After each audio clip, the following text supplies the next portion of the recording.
Hello, everyone, fellow freaks. There is a serial killer shark movie. Now, important distinction. This is not a movie where a shark is a serial killer. No, no, no, no, no. This is a movie where there is a serial killer, and the way he kills his victims is through sharks. It's as awesome as it sounds, all right? So first off, this is from the director of The Loved Ones. This is like an all-timer for me. If you like, quick detour.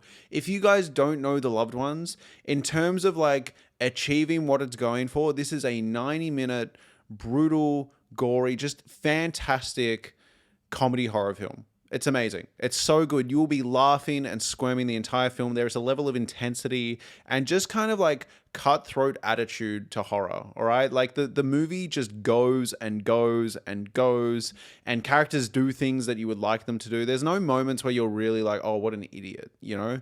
And it just keeps finding new ways to top itself. And just when you think it's shown its true hand, something else happens. Great movie. The reason I bring this up is because I was looking forward to Dangerous Animals very much because it's from that same director. I was like, he knows how to bring intensity to a script.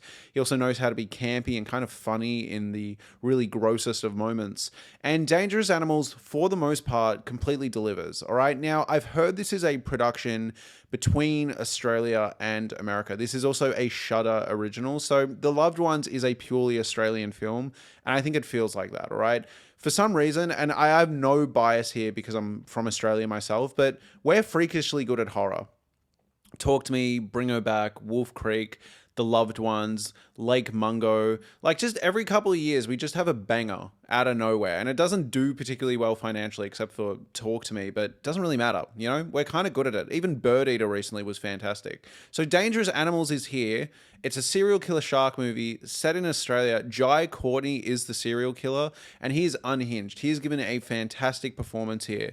Now, the one hiccup I have for this movie, the one real big hiccup I have, and the only thing that's stopping me from just being like, this is perfect, go see it, wah, is the fact that there's like an attempt at a romance between our two lead victims, our two main characters, I suppose, Zephyr and Moses. Now, it's really interesting because basically the start of the movie, they have like a one-night stand, then they get separated. One of them is looking for the other one who's hanging out, like who's been abducted by this serial killer, right? And their initial meet, their initial kind of like building of chemistry is rough. And it truthfully feels like an American contribution. Not trying to be mean to any Americans, but it feels like a studio note. It feels like we need some humanity here. And I don't know, like, it's really strange because you're just sitting there and the performances don't feel great and the acting's kind of funky and you're like, oh no, like, I came for a serial killer shark movie. Is this going to hold it back? But what's interesting is when they separate, I like both of their characters a lot. I find both of them really interesting. When they're interacting in a way that's for survival and working as a team to try get out of this serial killer shark situation, they're fantastic. It's just these moments that are trying to be like earnest. It almost feels like intentionally cheesy rom-com moments. These moments that are trying to be like earnest, sweet, don't work. Now, there's a moment where with the one night stand, they kind of have a disagreement that I think landed completely. It's literally just these moments where they're trying to like build like a really earnest romantic connection. And truthfully, I don't even know if we needed it that much. I think you could have just communicated that they got along well enough. They had some really hot sex. The guy missed her and wanted, you know, a second booty call and was like, where is she? Oh my God. And there is some good writing here when he's looking for Zephyr, right? There is some good moments where he's like, oh, she wouldn't do that. She wouldn't do this. There's some smart character work here. I appreciate, again, this director is really good at making really intelligent, intimidating villains, but also really smart, intelligent victims, heroes, protagonists. This was something in The Loved Ones, and I think he does it here. So I really like these characters when they were separate, and I even liked it when they were working together. It was literally just when they try and pull like these rom-com moments out of them, the chemistry just doesn't quite land. I think physically it was there, but yeah, aside from that, do you kind of get what I'm saying? Like, I think it works well enough as like just basic human empathy. You know, I had a one night stand with someone. I like them well enough. I would have liked to see them again. Where are they? I don't think they need to try convince us that this was like a full on love connection after one session of clapping cheeks. But all that aside, When we get to the serial killer shark stuff, which is the majority of this 90-minute movie, it's excellent. Jai Courtney is transcendent here. He is having such a good time. They set up some really interesting lore as well. They give him like almost this Dexter kind of vibe. He has a bunch of videotapes. He has to seemingly videotape these murders. So there's this great section that reminded me of the house that Jack built, you know, where he's trying to get a murder right and he's trying to get the shot right, and then something goes on with the camera, so he needs to stop the whole process and get another camera. And even though we all have modern smartphones, like, it needs to be a VHS camera because that's my collection. All of that I loved. All right. The movie also looks great. Like, credit to the movie. I think it looks really good. The effects for the most part are really solid, and even when they don't look perfect, they kind of work. You know, it feels pulpy and fun. The tension is great. The action is great. The violence is good. I was really worried at first that it was pulling its punches. It felt really quite tame. And then as the movie went on, yeah, the shark stuff itself isn't maybe as full on as you'd hope, but I think that's because the movie seems also kind of interested in this message that sharks aren't the dangerous ones, it's people. Like, it really seems to try and hammer home, like, yes, you want to kill a shark movie, but we need to emphasize the fact that they are essentially being tricked into eating these people by this serial killer. He's like baiting them, right? So it's not a full on shark movie. It's more a serial killer movie, but you get great action. It weirdly works as like a thrilling action movie set on this boat for a substantial chunk of it. And it's just so much fun. It is just so much fun. And it's a well-made thriller with smart characters doing smart things to get out of the situation. So basically, I highly recommend this film. I think it's technically really well made. I think it's really fun. I think it delivers. As the movie goes on, I think it just keeps getting better and better and better and better. And the only knock I have on it really is just kind of like the forced chemistry between the two people at the start. I think we would have got it, you know? They had a really hot and heavy one night stand and he felt a bit used and he's looking for her and then he finds out she's missing.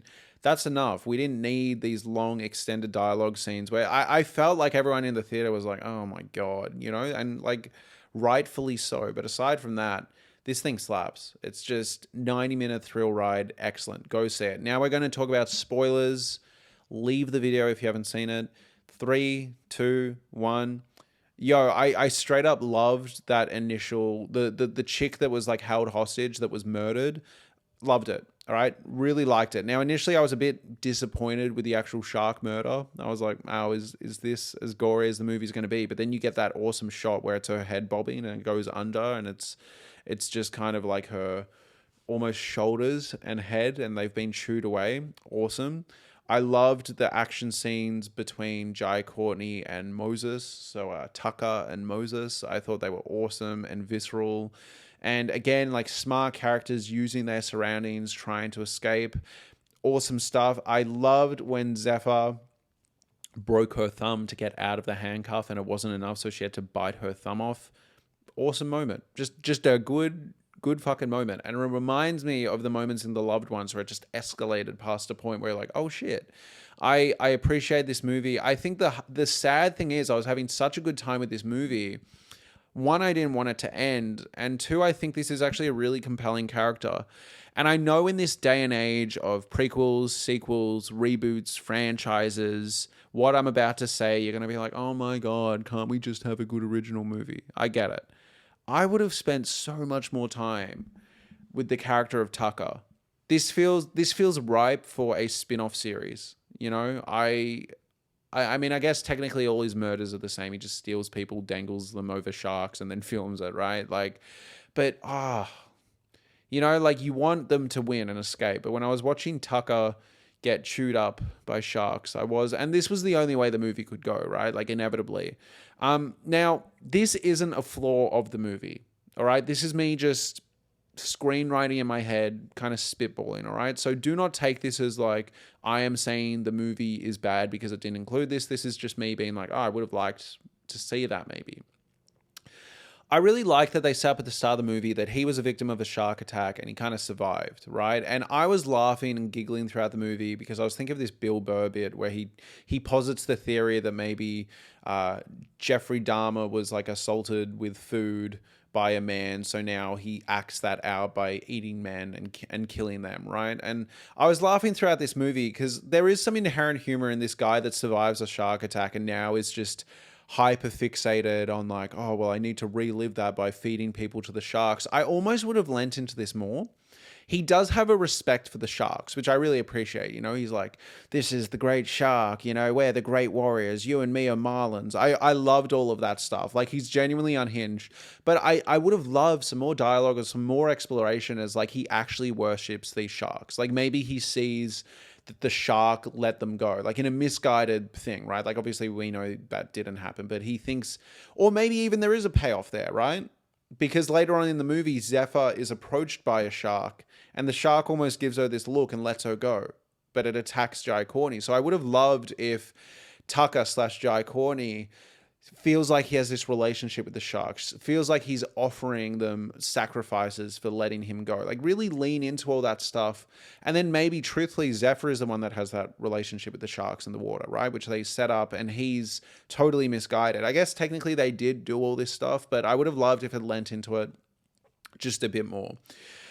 You know, just this misguided intention of like, oh, this is what the sharks want. They want this from me. This is why they kept me alive. And deep down, the sharks just like failed their murder attempt of Tucker. Because there was this interesting moment where I would have loved if he felt shocked.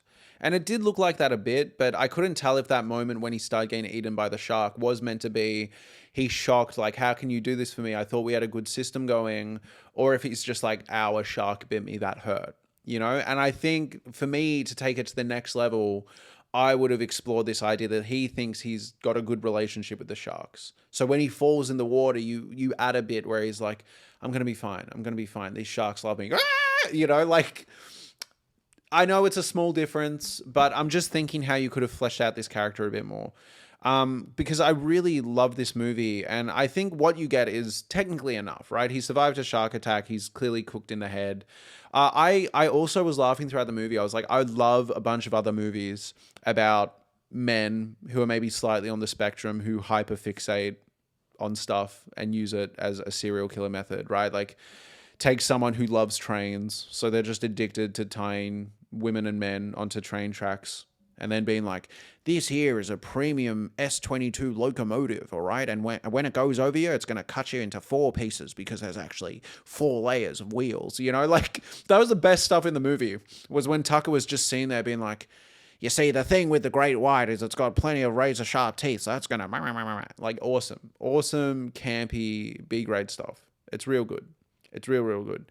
Anyways, thank you so much for watching, everyone. Please like, comment, and subscribe. If you enjoy me talking about things on this channel, I do memberships for this channel and Patreon memberships for this channel. They're both the same thing. Links are in below. Access to a fortnightly podcast where I talk about everything I've watched in a given month or fortnight. Right now, it's a fortnightly schedule, so every 2 weeks you get a podcast from me, talk about everything I've watched, shows, movies, musicals, books, whatever. Thank you so much for watching, everyone, and have a lovely day.